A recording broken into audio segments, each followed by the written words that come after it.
Good evening and welcome to episode 90, let's say 2 of Red True Diaries.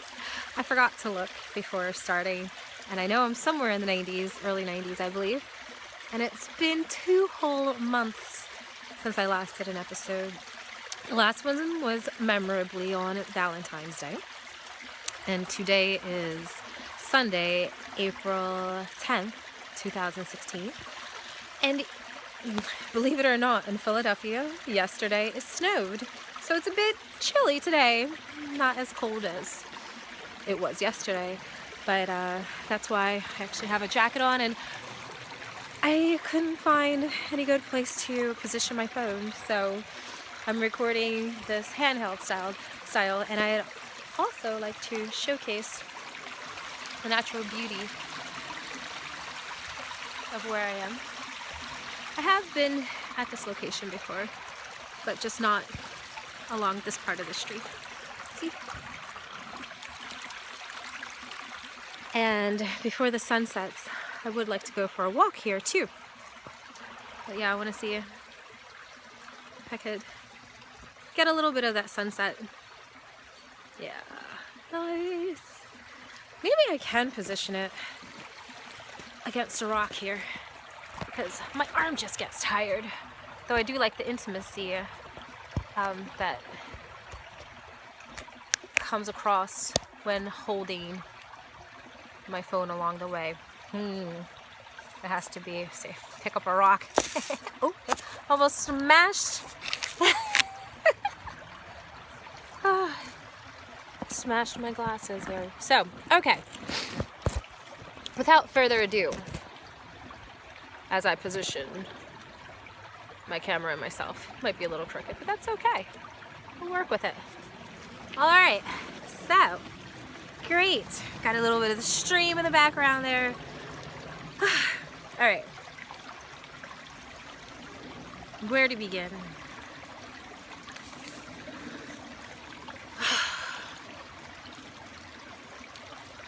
Ladies and gentlemen,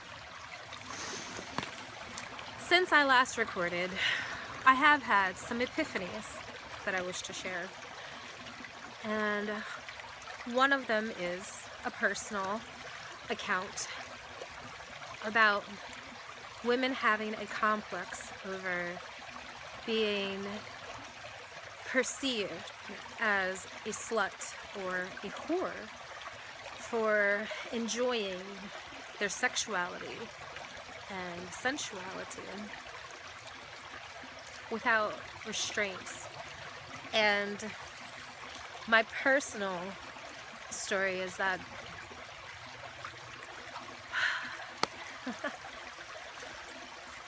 my current love and lover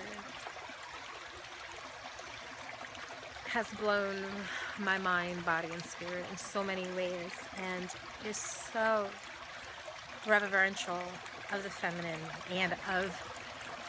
and masculine sexuality. He's very in touch with himself and very in touch with me, and it's just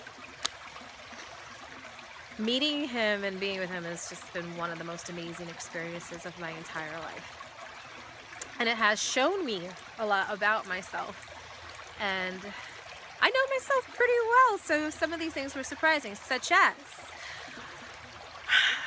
feeling like me, as empowered as I am. I felt a little self-conscious at times with him, and it helped me be more empathetic and compassionate, even more so with the struggle that women go through to allow themselves to be their natural selves. It's so much more common and embraced for men to really get into sex, basically, and their sexual feelings, whether it be with someone or by themselves.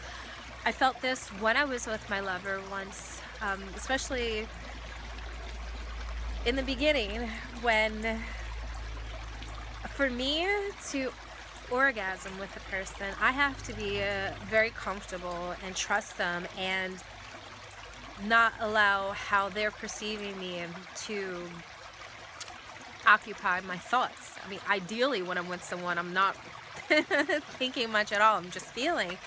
But having an orgasm, that especially when that person is making me have an orgasm, as opposed to myself making me have an orgasm with my vibrator, say, when they are the cause of it, like directly stimulating me to orgasm, I have to feel completely free and uninhibited. And I know that's oftentimes what women tend to get caught up in, allowing themselves, or say not allowing themselves to orgasm even on their own with a vibrator or with their hand or anything.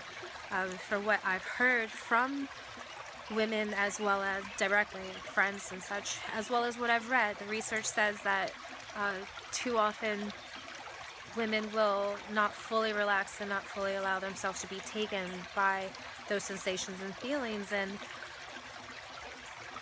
for me then, it wasn't about, like, there was something else that made me think about how I was if I was being perceived as a slut or a whore.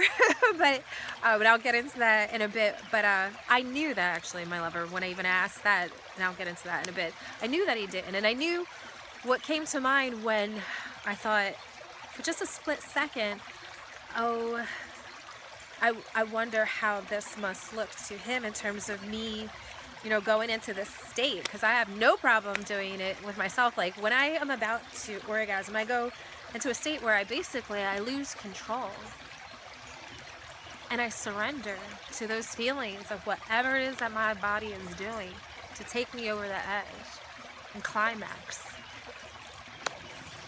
And it is one of the most amazing feelings ever, which is why I'm doing these shows, to help encourage more people to do this, encourage more women especially to do this for themselves, and have men help women do this for themselves. It's too often women, especially as ourselves, who are ignoring ourselves and not allowing ourselves to be taken by ourselves, and to allow these feelings to reach a pinnacle and surrender to it and go over the edge and lose control and let the bliss carry us over to orgasm. But the rewards are so worth it, as I oftentimes say. Now, the slut whore complex came up when, due to the distance, physical distance that my lover and I have to deal with at this point in our relationship, I have felt inspired to take some photos that are very erotic, as well as some videos that are very erotic. And I have even been pleasantly surprised by what he's bringing out in me. But alongside this pleasantness, for a few minutes, there was a question of, I hope he understands that this is not the norm, and that this is very special, and it's more than just, say, base feelings. And I know we love each other, so I know that the love wasn't questioned, but say there aren't many women who would feel as comfortable showing and revealing and doing as much as I did for him. And it surprised even me, like I said. But love and sexuality can do that, and it's meant to do that, and it's meant to open our eyes, and it's important for us to feel free that way. And I would not, and I don't suggest just putting yourself out there, especially if you're someone who would embarrass you. So, like, if it were shared, like, I actually did think, what's the worst that could happen? It ended up on the internet. I honestly, I don't have, say, those issues of shame of my body or my sexuality. So even if it did, I really wouldn't care. It was more my lover's perspective of me, and him understanding that, hey, this isn't something that, you know, that even though I make it look easy, and that was my thing, is that I make it look easy to videotape myself, because I've been videotaping myself for, I don't know, almost 20 years now. Even before, you know, it was so convenient with cell phones and such, I used to do it with camcorders. And oh, I need to change positions a bit. So because of that, and with me being so comfortable with my body, I just wanted to make sure that he knew that I'm not a professional, let's say, that, you know, I don't have some sort of pornography business on the side. And I think even if I did, he probably wouldn't care. He's just so awesome and is so accepting and encouraging, and me just being authentically myself, and part of that is my sexuality. But it made me want to speak about this because too often women are concerned about coming off as a slut or whore if they, say, even go to a sex shop or explore and want to touch themselves. I mean, it is so nice to have somebody else, you know, caress you and do the things that make us feel so good. But it's really nice to do these things for ourselves too. In a lot of ways, it begins with ourselves.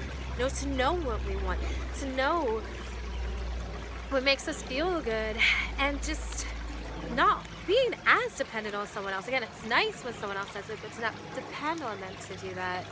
Like, one of the things I've been loving my entire life is learning my own self and the pleasures and relearning them, because they change over time, as well as my lovers. And by doing that for ourselves, it helps us to be able to do it easier with someone else. So, like many things I've read about female orgasms, it oftentimes, orgasm is stimulation. Well, orgasm begins with stimulation, stimulating our minds, our bodies, our spirits.